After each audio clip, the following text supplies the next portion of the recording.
Marketer of the Day, episode 599. Listen, choose, and breathe. Parse your story to meet your audience. Create a strong call to action. And recap with communications and public relations expert, Jeanne Alford.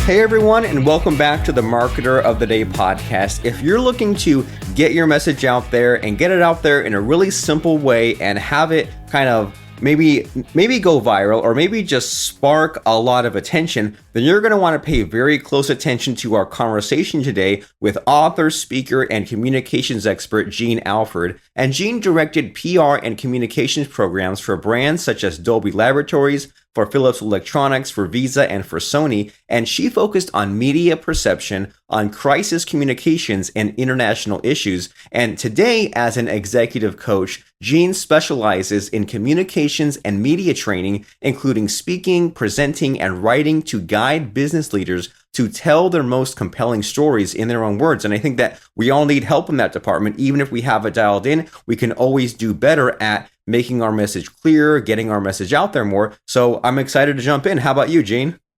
I'm excited. Thanks.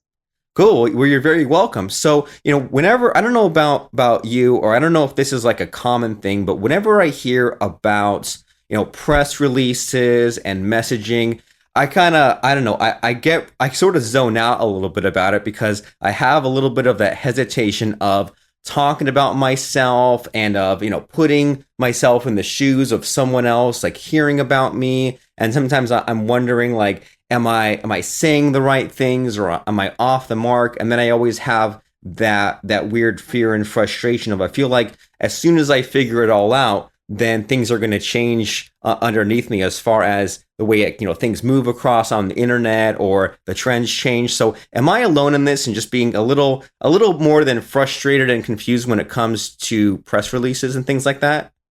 Not at all. In fact, I would say you suffer from a syndrome I like to refer to as the shoemaker's daughter.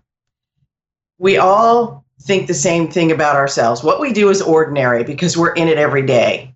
We don't always see the extraordinary. So sometimes you do need a third party, somebody outside with expertise to come in and say, wow, that's really cool. Let's talk about it.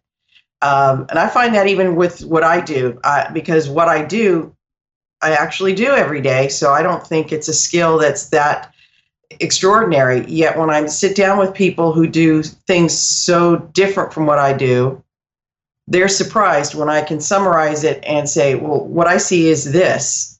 And they're like, well, that sounds really cool, but that's not what I do. But I get to reflect it back to you because you get to see from the inside of your head out. I get to see from outside of your head in.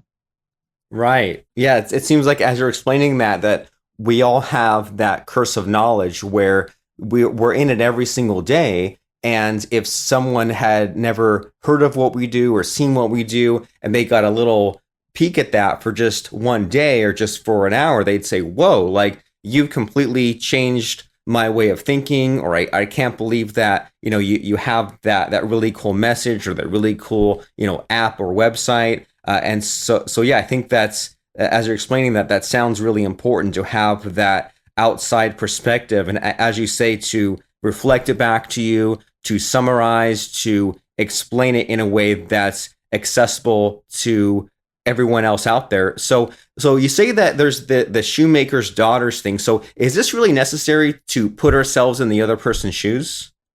I think it's extremely necessary.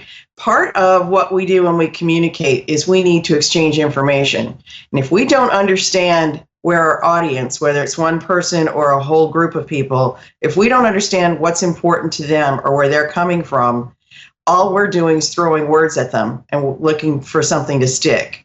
If we can put ourselves in their shoes, if we can look at what's important to them, then we get to tailor our message to something that's going to cut through that information miasma that separates us. So it gets into their head, they can process it, and they can say, this is important, I want to learn more. It's kind of integrating, but also targeting is the right word in marketing, really targeting so that message gets through to your target audience. It won't get through if they don't care. Right. And that seems like a hard lesson to learn or to remember, that we might think that we just want the bullet points, but we also need the surroundings of it, right? We need to know what that problem is and how those bullet points or that information we're about to get, how that can help us to where we need to go. And we need a little bit of that emotion and that story hook and all those things that it almost seems like it's like, is that really necessary? But yeah, the way that you put that, it's like we need to have that targeting. We need to introduce that problem. We need to have that jumping off point. Otherwise, we're just seeing what sticks. And that sounds like a really inefficient way to go about it. So do you have an interesting like example or case study of this? Did you have a client maybe in the present or in the past who was too caught up in the facts, in the jargon, and then you simplified it or you made it more exciting? Well, there are lots of examples, and I can go way back into history to come up with a few. Let me think of one that's it's probably so far into history that you've actually read about it in history books. But back in the last century, we had issues with technology, not software and internet, but the hardware, getting it to running a computer. And there was a device called a DRAM, dynamic random access memory. And it got caught up in a big political issue worldwide. And it had to do with politics of Japanese industry and US industry and sanctions and tariffs. So I think about that because we're kind of going through some of that today. When I was brought into the situation, I took a look at everything we were saying to the media at the time, because the group that I was working with was being skewered every day, being taken apart, being blasted. It was a very negative story. And I literally put a DRAM in my hand and sat down with somebody from a television news show and said, "This is a DRAM. What it does is it holds all the information that you put into your computer until you hit save. That's why it's important. And that's why we think it's important that we clear up all of these marketing and international trade issues." And that was very important point to get across, because that switched how people perceived the story. Instead of us being the bad guys, we were now the underdog. So just understanding where people that I was talking to were coming from, I was able to shift the conversation. Awesome.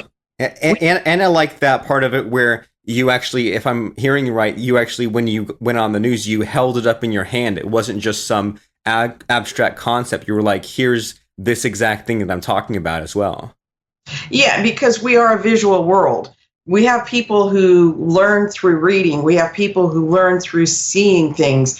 We have people who learn from hearing things. And if you're like my son, we have people who have to move as they hear things. They're motion and kinetic, So you need to understand how people get their information and then get it to them in that form. And let me tell you why that's important. We have about 2 seconds to make an impression on somebody. We have micro expressions that we exude without even being aware of it, because they're in our subconscious mind. But somebody sees those, perceives it, and makes a decision. That's pretty quick. But we also are being exposed to about 34 gigabytes of information every day. What that means is 105,000 pages of copy and 7 hours of video. That's a lot of information that we need to swim through to get to be top of mind, so somebody actually pays attention. And that's why targeting and understanding your audience and coming from their perspective, what's important to them, what benefits them, is one of the most important skills you can get as a communicator. Awesome. So figure out what's important to them and what benefits them, and then do your best to meet them where they're at. And so that way, instead of like this whole topic of this conversation today here, it seems like don't just throw out the pre-packaged, the boring stuff. Figure out what they want and then kind of meet them in that location. Right. And that's the power of PR. because you can parse your story to meet your audience. For example, again, years ago, I did a project for when I was working at Visa, and we talked to banks, we talked to doctors, and we talked to the public at large. I had the same story, but I took a different aspect of each story to reach the media that reached those audiences. So it looked like 3 different press releases, but it was all about the same story. So, can you unpack that a little bit? So you took you branched the story into 3 kind of versions. So like, what were the 3 versions? Well, it was a program to help doctors with collecting their finances, because at the time, people didn't understand that you could use your Visa card at the doctor, if you can believe it. There was a time like that. So we talked to doctors about, let us help you manage your finances, manage your accounts. You'll get paid in 24 hours. We talked to banks about how important it was to support this program and take it to their doctor customers, because that helped their customer, but it also gave them an incremental sales boost, which then helps their bottom line, their profits, if you will. But we worked really hard on what's a good message for the public at large. And what we found was people were not going to the doctor at that point because they didn't have money to pay up front. So we positioned it as an option.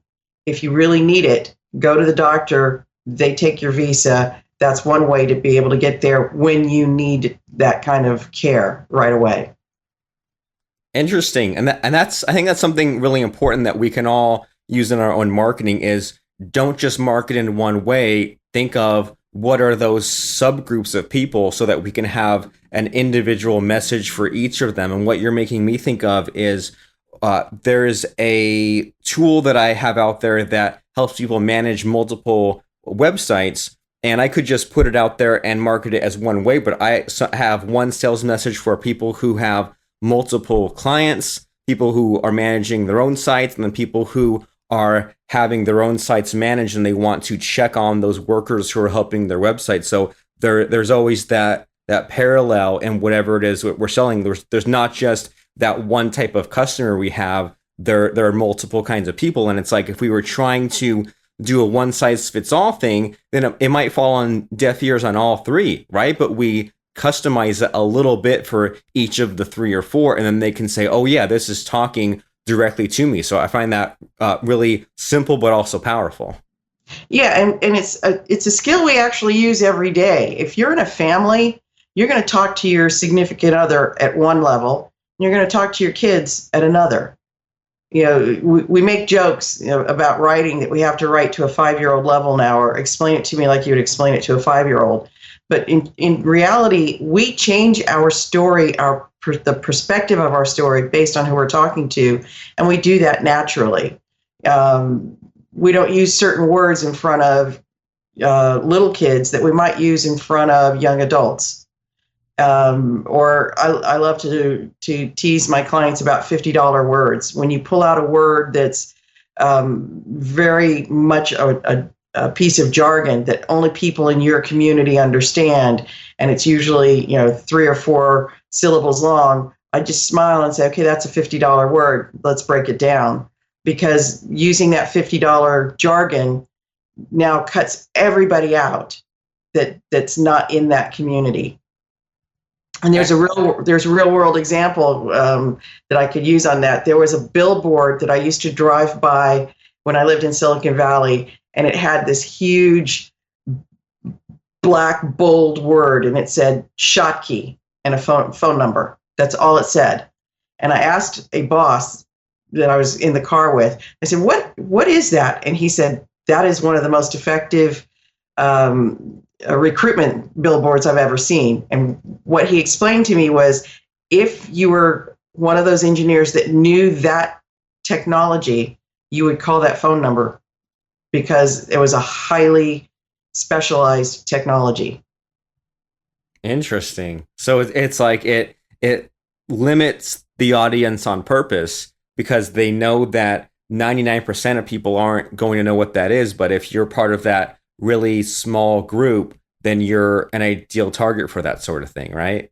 Exactly. So my point is it works both ways. If you want your story to get out to a lot of people, you break up your different audiences and you tell it from different perspectives. So you have a sales message for your sales targets. You have a business message for the people that you're reporting into, and then you have a more general message to grab people that may be interested in buying but aren't quite sure, for example. So again, it's the same story, but it's different aspects of it. Yeah, I like that a lot. And what you're making me think of is if I walk into Staples or Best Buy and I go to the computer section where there are all the laptops, they have things grouped in a certain way where if I didn't know much, I could go and kind of figure out, okay, here's a small laptop or an expensive one, and I could kind of figure out what I wanted. But then if I wanted to really dive into the geek stuff, they have the fine print where they have all those technical specifications listed there. So if I was looking for a certain amount of storage or a certain amount of DRAM, right, or something like that, then I could narrow in on just that thing. So it's like I could get those nerdy details if I wanted to, but it's not required. Right. Because for most of us, the nerdy details makes our eyes glaze over. And yet, if we go to ask the person at the store for help, they can explain it, then we're very grateful, because then we can walk out and say, oh yeah, these are the different features I got with this. This is the right thing. Yeah, that's really cool. You're making me look at things in a different way now of again, we say, well, if you want all the super $50 words, you can get at that. But for the majority of us, we get things are kept simple. And so we're not just on one extreme or the other. We're having those multiple messages. So in this public relations kind of world, it's my understanding that you think it's very important to have a call to action for daily conversation. So can you explain to me what that means? Well, yes, we have. When we have conversations, we typically want to get something done, but we're not very clear on what our ask is, if you will. So you're having a conversation with a friend, and you really want to make plans for dinner for several of you, but you really need to get down to what day are you available. You can have a 20-minute conversation and never ask that question. But if you think about what you need to get done with that conversation, you think about, what do I want to accomplish, or what do I want my conversation partner to do before you even start the conversation, then we need to get together, talk, and come up with a date. So you both walk away feeling like you've accomplished something. That moves your conversation forward. Awesome. So if you don't have a goal, you'll never hit it. And then if you don't move things forward towards that goal, then you'll also never hit it, right? So it's like we need to know if we're doing that press release, or we're doing that webinar, or we're having that one-on-one conversation, or whatever it is we're doing, we really need to know what that end point is going to be. That way we can get there, right? Right. And sometimes the end point is simply having a conversation to, catch up with somebody. That's a call to action. I have coffee with friends quite regularly just to catch up. And both of us might say, we're putting the phones away so that we're not interrupted, because then we have 20 minutes to really enjoy our company. That's a call to action, as well as making decisions like, when are we going to get together next? Or what's the project that you need my help on? These are things, if we take a moment and think about them, we become much more effective in our overall communication.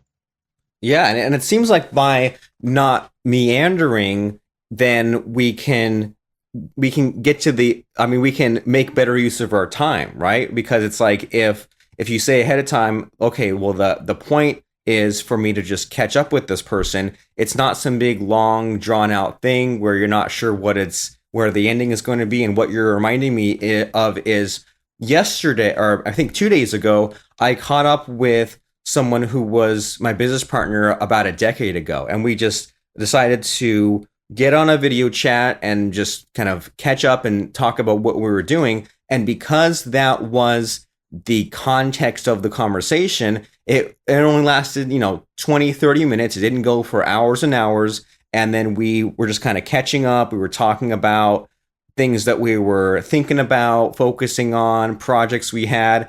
And the conversation kind of moved along really quickly. It was really nice. It felt like a good use of our time. And then the call to action at the end was we both kind of agreed to doing a few things before our next catch up in a week.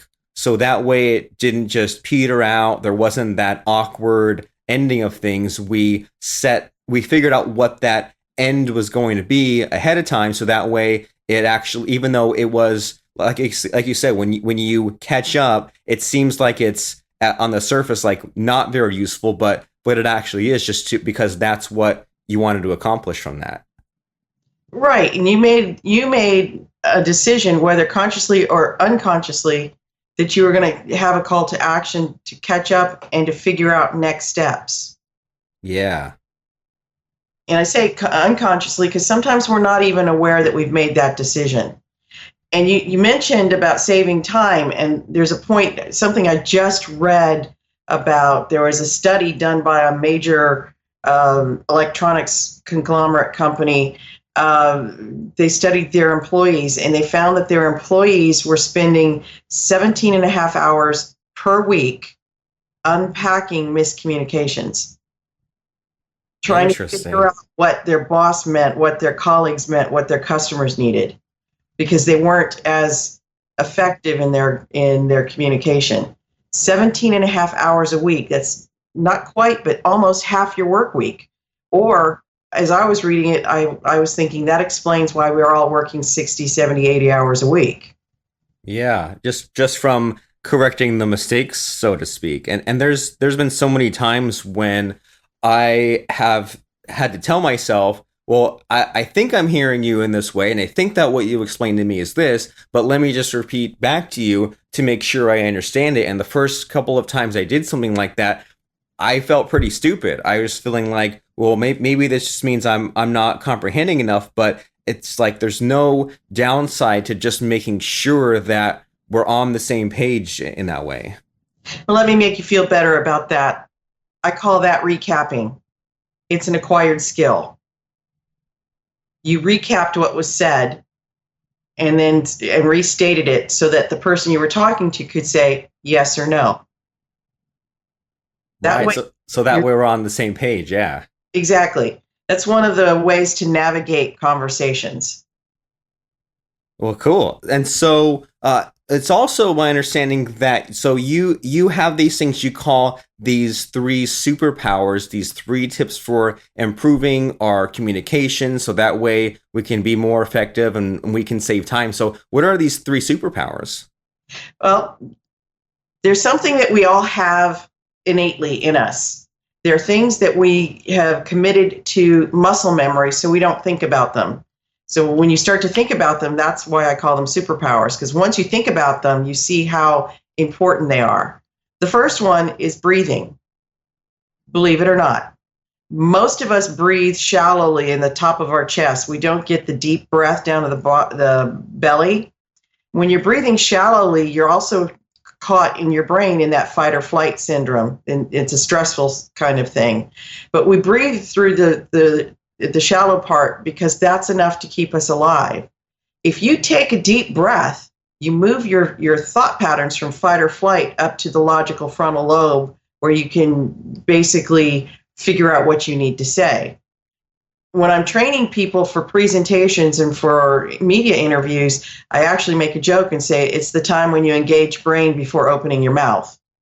It gives you a moment to ground yourself, to figure out what you need to say, and then to say it from a place of confidence. So breathing becomes very important.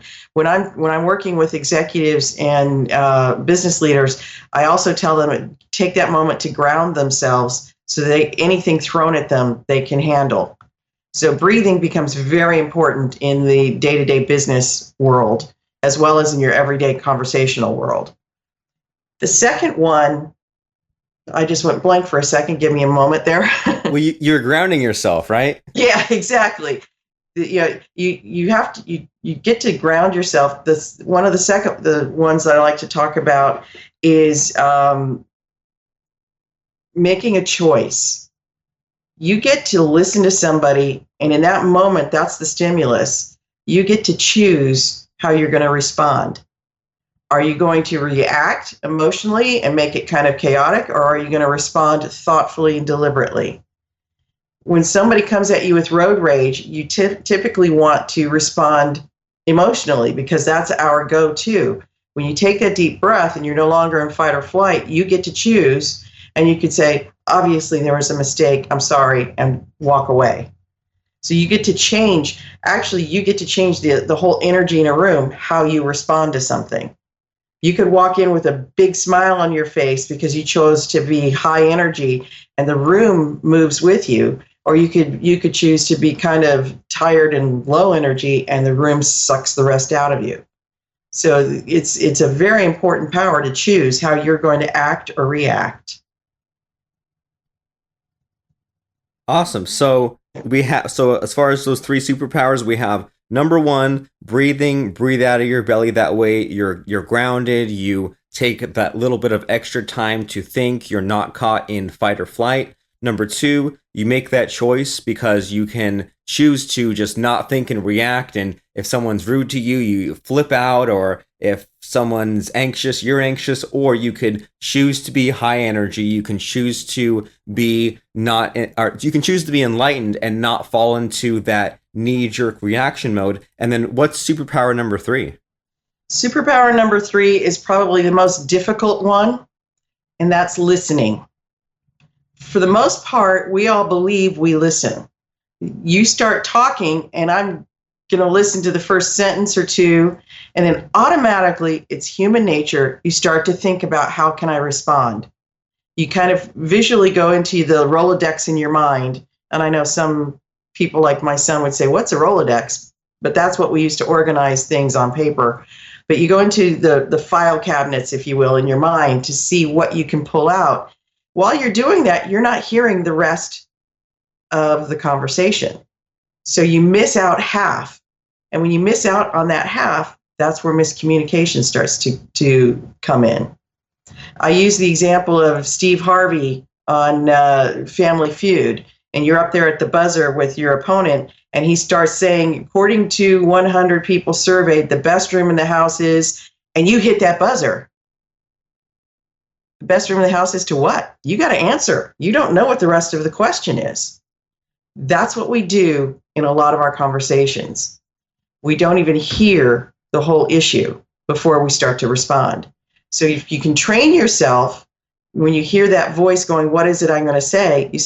You can train yourself to put that aside and really focus on what your conversation partner is saying. Then you can do what you said you do already, recap. What I'm hearing you say is this. What I'd like to do is talk about that. So you can acknowledge, I've heard you, I understand what you're saying, but let's move the conversation over here. That's where listening comes in. You can't solve a problem if you don't know what the problem is. But I say it's one of the most difficult ones because literally every single person I've talked to says, I listen. But in reality, we only hear half. Right. I believe it. And that's sort of a scary thought. Like it would be nice if our brains and our eyes and ears were basically video recorders and that what we see is exactly what came in, but it's definitely not true. And I used to not believe it until I learned how to drive a car.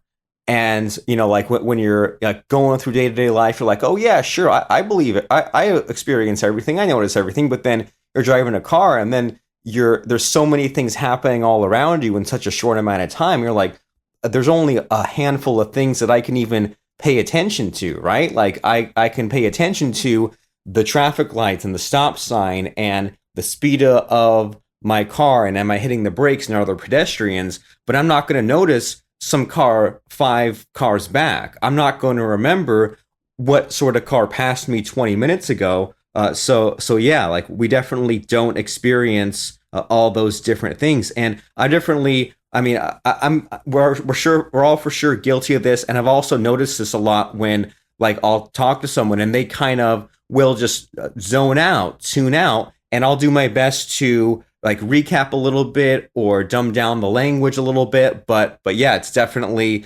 a real problem, isn't it? Especially in this day and age when everyone always says that, we're distracted by social media and the multitasking and the smartphones. It seems like more important than ever to ourselves be a good listener. And then it seems like I'm hearing from you to also not just recap, but also be a little more like dynamic than we might have used to have to be. So that way we can make sure that we're getting the right facts in there and we're getting the attention we need. Right. And if you don't understand something, if you're listening really hard and you don't quite understand, ask questions. Because one of the things that happens is now we want to feel like we know everything, and we're afraid to ask questions because we don't want to seem like we are, stupid or something. And that's really not the way it is. It's that we have so much coming at us that it's hard to be able to soak in all the information. I mean, I mentioned how much information we have coming at us every day. Could you imagine if you sat down every day to watch the 7 hours of video that's thrown at us? We would never get anything done. And 105,000 pages of information being thrown out of us, that's a Stephen King novel. How many of us can read a Stephen King novel every day and still be on top of things? Not me, that's for sure. So it sounds like we have all these things thrown at us, and we have to make sense of it somehow because some things are important, some things aren't. But then we might easily miss out on those important things. So if something isn't clear, then it is important for us to ask that question just to make sure that we completely understand and that we're not moving along with incorrect information. And so just to recap, to make sure that everyone in podcast land got those 3 superpowers, we said, number 1, make sure to breathe with your belly, not with your chest in your lungs. So that way you aren't stuck in that fight or flight. You're more calm. You're thinking things through. You're slowing things down a little bit. Number 2, make that choice to react and respond thoughtfully. And then that leads into number 3, actually listen, and don't just fall into that trap of searching through the mental Rolodex and trying to figure out how you can respond or how you can, one up the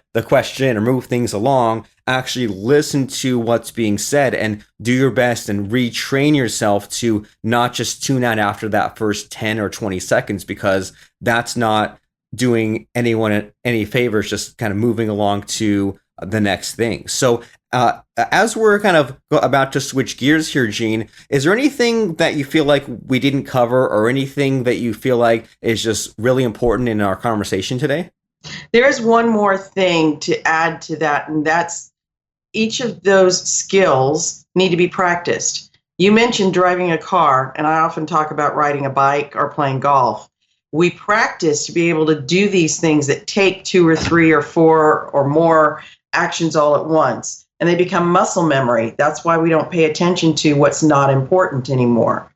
But if you practice listening and choosing and breathing so that it becomes part of your muscle memory, then it's even easier to be an effective communicator.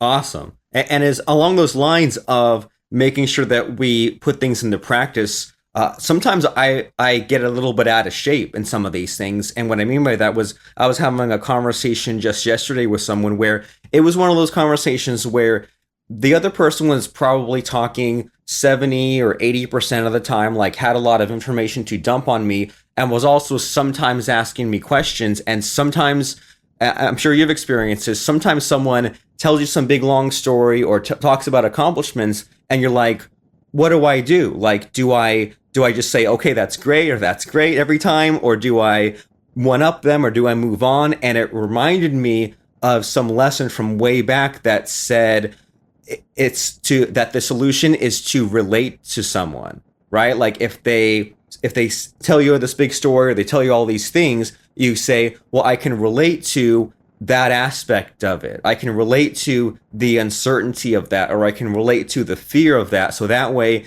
it's not changing the conversation off of them. It's still talking about them, but you're not just saying, okay, that's nice, next thing. You're still contributing it, but you're not really stealing the spotlight from them. So that was just one of those concepts where I'd heard about it years ago. I kind of used it every now and then, but then there was this one situation where it really called for me to dig up that technique from my brain. And it was just, it helped me to be like, okay, let me keep that practice going. Let me keep that muscle memory, so to speak, in play, because otherwise it's really easy to regress, to backslide, right? Right. And that's where muscle memory comes in, because it pulls it up. I think about when I didn't ride a bike for 10 years and I didn't think I could do it. And my mom used to tell me when I was a kid, it's muscle memory because you practice.